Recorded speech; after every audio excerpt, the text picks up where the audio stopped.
Good morning बच्चों। कक्षा 12 के सभी विद्यार्थियों का हार्दिक अभिनंदन और स्वागत है। एलआर एजुकेशन एकेडमी अब आपके लिए लेके आया है एक बेहतरीन और एक स्पेशल जो क्लास की जो मैं आपसे बात कर रहा था प्यारे बच्चों, वो अब आपके सामने आ गई है। अब हम यहाँ 12 के विद्यार्थियों के लिए फिजिक्स स्टार्ट करने वाले हैं। समय न गवाते हुए अब हम आपको बताने जा रहे हैं। आज थोड़ा सा हम आपको इंट्रोडक्शन रहेगा फिजिक्स के बारे में। तो प्यारे बच्चों देखिए, हम जो स्टार्ट करने वाले हैं वो कक्षा 12 किसकी बात करेंगे हम? कक्षा 12। कक्षा 12th के विद्यार्थियों को बहुत समस्या होती है कि उन्हें एक ऐसी क्लास मिले जिससे उनकी फिजिक्स अच्छे से समझ में आ सके। इसलिए प्यारे बच्चों, हम कक्षा 12 के विद्यार्थियों के लिए लेके आए हैं भौतिक विज्ञान। हम आपको पढ़ाएंगे बेटा भौतिक विज्ञान पढ़ाएंगे। भौतिक विज्ञान जो है जिसे आप फिजिक्स बोलते हैं, इसके दो पार्ट हैं। हम इसको दो पार्ट में पढ़ने वाले हैं। विद्यार्थी लोग अलग अलग इनको बोलते हैं। कोई बोलता है फिजिक्स फर्स्ट, कोई बोलता है फिजिक्स सेकंड। तो हम उसी हिसाब से पढ़ लेते हैं। चाहे आप इसको फिजिक्स फर्स्ट बोलो, चाहे इसको आप पार्ट फर्स्ट बोलो, चाहे आप इसको फिजिक्स सेकंड बोलो या पार्ट सेकंड बोलो। हम फिजिक्स का पार्ट 1 और पार्ट 2 पढ़ने वाले हैं प्यारे बच्चों। टेंशन बिल्कुल नहीं करने का। अब आपको फिजिक्स बहुत अच्छे से समझ में आने वाली है। आपको पता है बच्चों, जो पार्ट 1 है इसके अंदर जो टोटल जो चैप्टर आते हैं वो चैप्टर जिन्हें तो हम अध्याय कहते हैं, और वो अध्याय जो होंगे, वो जो चैप्टर होंगे, वो 1 से लेकर के और 8 तक के चैप्टरों का हम इसमें अध्ययन करने वाले हैं प्यारे बच्चों। दूसरा, अगर हम पार्ट सेकंड की बात करें तो पार्ट सेकंड के अंदर जो चैप्टर है उसमें टोटल जो चैप्टर बनते हैं वो हमारे 9 से स्टार्ट करने वाले हैं, जिसे आप रे ऑप्टिक्स, वेव ऑप्टिक्स वगैरह बोलते हैं। हाँ, संचार, कम्युनिकेशन वगैरह, अर्धचालक युक्तियां वगैरह पढ़ते हैं। परमाणु एटम्स के बारे में जो पढ़ते हैं आप, न्यूक्लियस के बारे में जो पढ़ते हैं, वो सब जो चैप्टर मिला करके हम बात करें तो यहाँ पे जो अध्याय आते हैं वो 9 से लेकर के 15 तक के अध्याय हम इसमें पढ़ने वाले हैं, कवर करने वाले हैं पार्ट सेकंड में। प्यारे बच्चों, आपको मैं बता दूं, मैं जो कक्षा 12th भौतिक विज्ञान पढ़ाने जाऊंगा, बहुत आपको प्रॉपर नोट्स अपने घर पे कॉपी में बना लेने हैं, जिसमें एक पार्ट फर्स्ट होगा जिसमें अध्याय 1 से 8 तक के कवर होंगे। पार्ट जो सेकंड होगा उसमें 9 से 15 तक के चैप्टर आपके कवर होने वाले हैं। बिल्कुल अच्छे से आप पढ़ते रहिए, आपको बिल्कुल कहीं कोई समस्या नहीं होगी प्यारे बच्चों। अध्याय अब हम जो स्टार्ट करेंगे वो अध्याय 1 स्टार्ट करेंगे। आपका टाइम वेस्ट ना हो इसलिए मैंने तुरंत ही क्लास स्टार्ट करने वाला हूँ। आज कुछ इंट्रोडक्शन क्लास रहेगी, बहुत अच्छे से आपको समझ में आए तो एक बार जरूर मेरे इस चैनल को ज़्यादा से ज़्यादा लोगों के पास पहुँचाएँ, शेयर करें उनको। और बच्चों कोई प्रॉब्लम हो तो आप कमेंट्स भी कर सकते हैं, मैसेज भी कर सकते हैं। अध्याय 1 से लेकर 8 तक हम पहले पढ़ाएंगे। तो हम सबसे पहले अध्याय 1 की शुरुआत करते हैं बच्चों।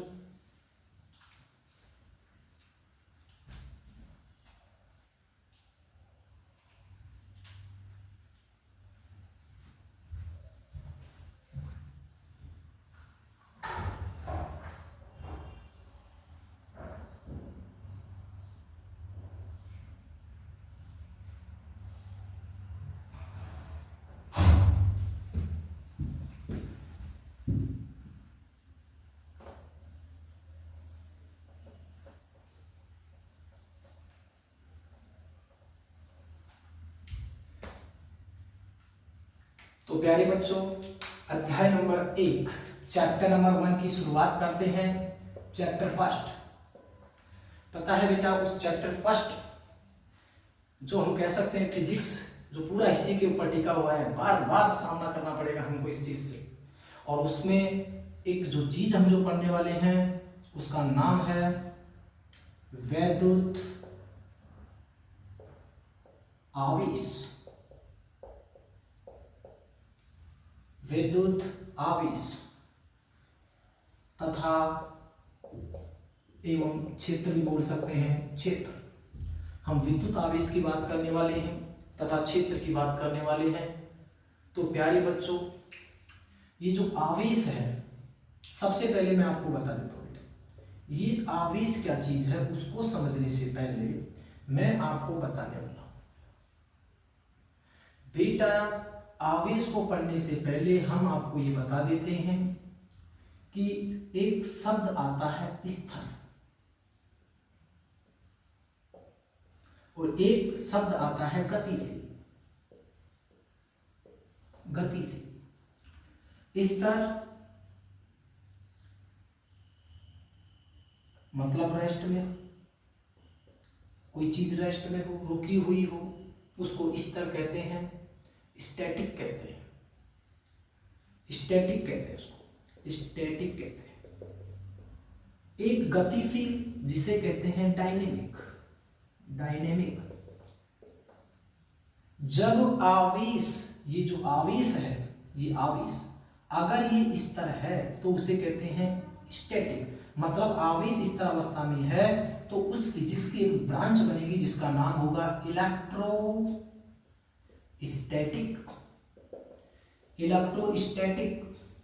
इलेक्ट्रोस्टैटिक्स भी बोल सकते हैं। मतलब जब आवेश स्थिर अवस्था में होगा तो उसे क्या कहा जाएगा? इलेक्ट्रोस्टैटिक्स,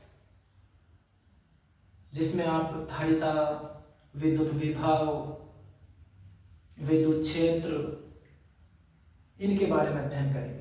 एक होता है गतिशील, जब आवेश गति करेगा, रुकेगा नहीं, चलता रहेगा, तो उसे कहा जाता है इलेक्ट्रोडायनेमिक। क्या बोला जाएगा? इलेक्ट्रोडायनेमिक कहा जाएगा। और इलेक्ट्रोडायनेमिक कहा जाएगा उसको। तो भैया इलेक्ट्रोडायनेमिक हो गया। आता है इसके अंदर, जैसे आप पढ़ेंगे बेटा, electromagnetic induction, current, AC, alternating current, इस तरह का जो अध्ययन किया जाएगा बेटा, वो हमारा किया जाएगा इसके अंदर। तो आपको थोड़ा सा ध्यान होना चाहिए कि आवेश जब स्थिर अवस्था में होगा तो उसे कौन सी ब्रांच बोला जाए? इलेक्ट्रोस्टैटिक। जब आवेश गतिशील होगा, गति करेगा, घूमेगा फिरेगा, तो उसे क्या कहा जाएगा? इलेक्ट्रोडायनेमिक। तो हम इस आवेश की बात करेंगे बेटा कि एक्चुअल में ये आवेश होता क्या है। तो अभी बिना टाइम गवाए अब हम स्टार्ट करते हैं। क्या करते हैं? देख लीजिए, साफ कर दिया गया है बच्चों। और अब हम स्टार्ट कर रहे हैं आवेश। वाह, क्या है भैया ये आवेश? सुन लीजिए, आवेश। आवेश क्या है? आवेश बेटा कुछ भी नहीं है। आवेश एक पदार्थ जो होता है, उस पदार्थ का एक गुण है, एक प्रॉपर्टी है उस पदार्थ की।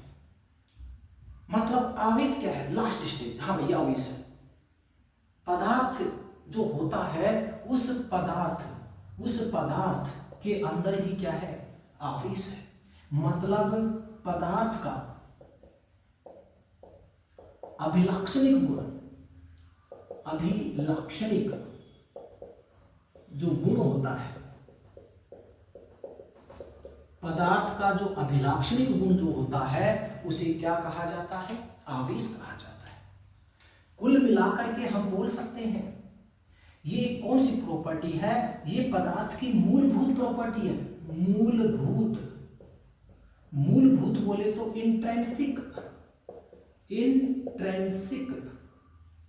कौन सी प्रॉपर्टी? इंट्रिंसिक प्रॉपर्टी है। इंट्रिंसिक प्रॉपर्टी है ये। इंट्रिंसिक क्या है? प्रॉपर्टी। इंट्रिंसिक प्रॉपर्टी, मूलभूत कण। मतलब पदार्थ का जो मूलभूत कण है, किसका? पदार्थ का मूलभूत कण या गुण भी बोल सकते हैं। ये क्या कहलाता है? आवेश कहलाता है। मतलब आवेश क्या है? जैसे पदार्थ क्या है? नथिंग, कुछ नहीं है पदार्थ है बस। ऐसे ही आवेश है, क्योंकि आवेश के आगे कुछ नहीं है, लास्ट में आ जाएगा आवेश है, बिल्कुल आवेश है। मतलब ये आवेश आता कहाँ से है? पदार्थ से आता है। जब आप छोटे से बच्चे थे, पेन को ऐसे किया, खोपड़ी में रगड़ा, ऊपर से चींटियों को उठाए ऐसे करके, मतलब आपने इस पदार्थ के अंदर आवेश ला दिया। ऐसे एक पदार्थ को दूसरे पदार्थ से रगड़ करके क्या ला दिया? आवेश ला दिया। मतलब पदार्थ का अभिलाक्षणिक गुण है, मूलभूत कण है कौन? आवेश। ज्यादा वगैरह की आवेश की स्टोरी में जाने की जरूरत नहीं है। हाँ भाई, पहले 600 ईसा पूर्व की बात है भाई, 600 ईसा पूर्व। हाँ, ग्रीस एक देश था, ग्रीस देश था। 600 ईसा पूर्व में ग्रीस देश में थेल्स ने इसको खोजा था। थेल्स नामक एक बंदा था, थेल्स ने इसको खोज दिया। किसको? आवेश को। हाँ, दो वस्तु में रगड़ा गर्म हो गई, आवेश आ गया। आवेश कहाँ से आया? पदार्थ से। आवेश को अंग्रेजी में कहते हैं चार्ज। क्या कहते हैं? चार्ज। हम कह सकते हैं चार्ज कम्स फ्रॉम मैटर। मतलब चार्ज कहां से आया? मैटर से आया। मतलब जो आवेश है वो कहां से आता है? मैटर से आता है। चार्ज क्या है? पदार्थ का मूलभूत गुण है, मूलभूत कण है ये पदार्थ का। एक अभिलाक्षणिक गुण होता है कौन? आवेश। ज्यादा डीपली मत जाइएगा बच्चों, क्योंकि बस आवेश को आप इतना समझे कि हाँ लास्ट स्टेज आवेश का कुछ नहीं है। अब जो आवेश है, अब इसके बारे में मैं आपको बता देता हूं। आवेश के बारे में मैं बताता हूं बेटा कि आवेश को किससे डिनोट करते हैं? क्यू से। एक बार रिपीट करें, आवेश को किससे डिनोट करते हैं? क्यू से, कैपिटल या स्मॉल क्यू से रिप्रेजेंट करते हैं। अब हम बात करें कि इस आवेश की बात करते हैं। आवेश की बात करें तो इसका मात्रक क्या होता है? मात्रक कूलाम होता है बेटा। कूलाम बोलते हैं, मात्रक कूलाम होता है। आवेश को किससे रिप्रेजेंट करते हैं? क्यू से। आवेश का मात्रक क्या होता है? कूलाम होता है। आवेश का मात्रक कूलाम होता है। इसके कुछ एक, ये कूलाम कौन सा मात्रक है? इसको एसआई मात्रक कहते हैं। इंटरनेशनल सिस्टम, जो आप 11वीं क्लास में पढ़े होंगे कि एसआई, इंटरनेशनल सिस्टम के द्वारा एसआई यूनिट इसका क्या होता है? कूलाम होता है। किसका? आवेश का। इस आवेश का एक अन्य और मात्रक होता है जिसे हम कहते हैं सीजीएस। मतलब सीजीएस पद्धति के अंदर सेंटीमीटर, ग्राम और सेकंड। सीजीएस पद्धति में इसका एक मात्रक होता है। कोई बताएगा क्या मात्रक होता है? कूलाम। आवेश का सीजीएस पद्धति में क्या मात्रक होता है? आवेश का सीजीएस पद्धति में जो मात्रक होता है वो होता है ईएसयू। आवेश का सीजीएस मात्रक क्या होता है? ईएसयू। ई का मतलब होता है इलेक्ट्रो। ई का मतलब होता है इलेक्ट्रो। एस का मतलब होता है स्टेट। यू का मतलब होता है यूनिट, इलेक्ट्रो स्टेट यूनिट। ये इसको स्टेट कूलाम्ब भी बोलते हैं। हिंदी में अगर शॉर्टकट में बोले तो स्टेट कूलाम्ब, स्टेट कूलाम्ब भी इसको बोला जाता है।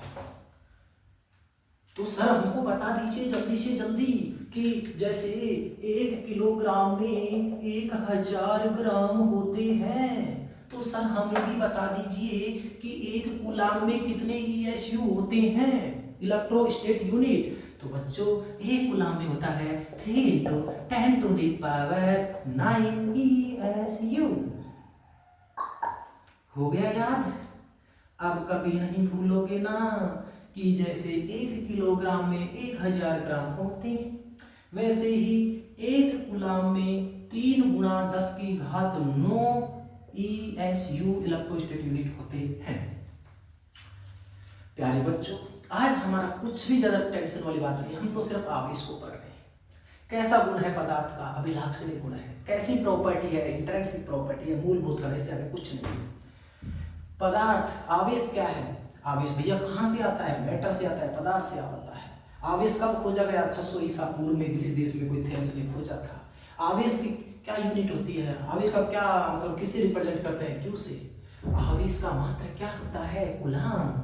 आवेश का सीजीएस पद्धति में मात्रक क्या होता है? ESU, इलेक्ट्रोस्टेट unit. और भैया 1 कूलाम में कितना होता है? 3 × 10⁹ ESU होता है।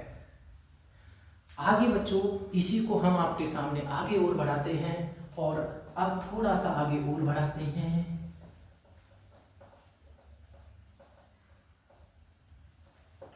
अपने मोबाइल को हॉरिजॉन्टल मोड पर करके पूरा अच्छे से धीरे धीरे क्लास में आप इसको कॉपी करें, आपको बहुत बेनिफिट मिलने वाले हैं प्यारे बच्चों। चलो भाई, तो हमारे गुरुजी क्या क्या बता दिया। गुरुजी ने बताया आवेश जो होता है उसे किससे रिप्रेजेंट करते हैं, क्यों से। ओके, इसका मात्रक क्या होता है गुरुजी, कूलम, कूलम होता है। ओह, तो बताइए आवेश जो होता है उसका सीजीएस मात्रक क्या होता है। सीजीएस मात्रक गुरुजी बहुत आसान है, सीजीएस मात्रक होता है ईएसयू। तो बता दो एक कूलम में कितना ईएसयू होता है, 3 × 10⁹ ईएसयू, इलेक्ट्रोस्टैटिक यूनिट। इतनी बात हो गई हमारी। इस आवेश के बारे में बहुत लोगों ने अध्ययन किया, लेकिन एक बंदा है जिसका नाम है बेंजामिन फ्रैंकलिन। बेंजामिन फ्रैंकलिन एक बंदा है बेंजामिन फ्रैंकलिन।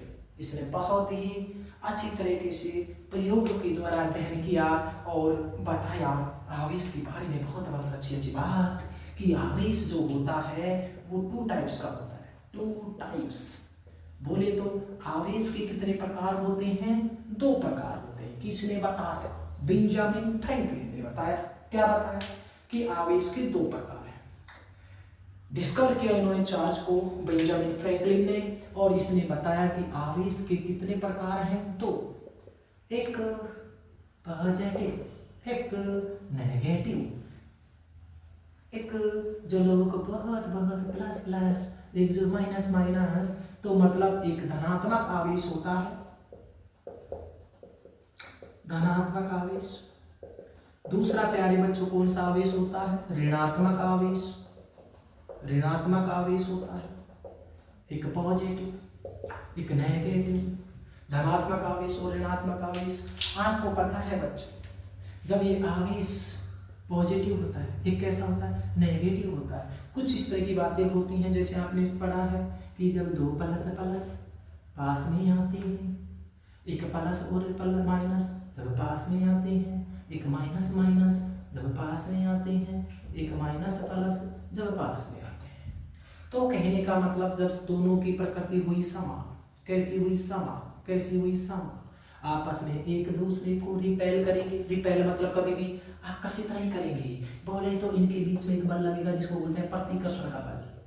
प्रतिकर्षण का बल मतलब like charge repel each other, मतलब जो प्लस प्लस और माइनस माइनस होते हैं वो एक दूसरे को दूर करते हैं। बोले तो प्रतिकर्षण का क्या लगता है, बल लगता है। लेकिन एक पॉजिटिव, एक नेगेटिव, एक नेगेटिव, एक पॉजिटिव, ये दोनों एक दूसरे को क्या करेंगे, ये एक दूसरे को आकर्षित करेंगे।